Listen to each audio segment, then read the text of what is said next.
همون جزیره بودم، خاکی و صمیمی و گرم، واسه عشق بازی موجا قامتم یه بستر نم.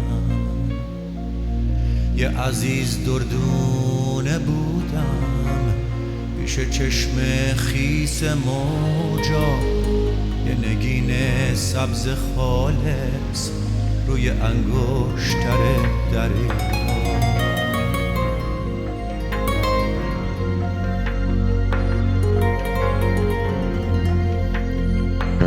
تا که یک روز تو رسیدی توی قلبم پا گذاشتی، قصه های عاشقی رو تو وجودم جا گذاشتی.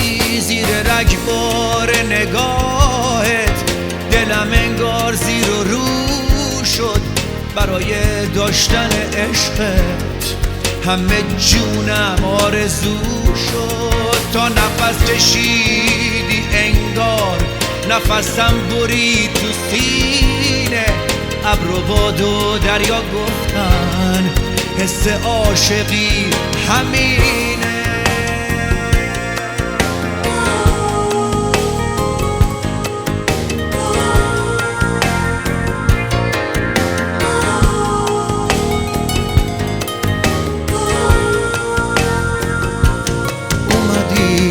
سر نوشتم بی بهونه پا گذاشتی، اما تا قایقی اومد از من و دلم گذشتی.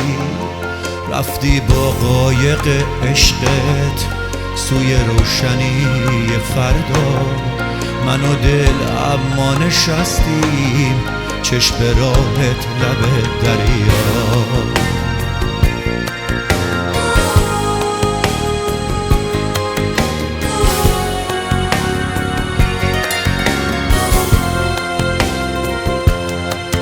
رو خاک وجودم نه گلی هست نه درختی، لحظه های بی تو بودن میگذره اما به سختی. دل تنها و غریبم داره این گوشه میمیره، ولی حتی وقت مردن با سراغ تو میگیره. میرسه روزی که دیگه قعر دریا میشه خونم، اما تو دریای عشقت باز یه گوشه ای میمونم.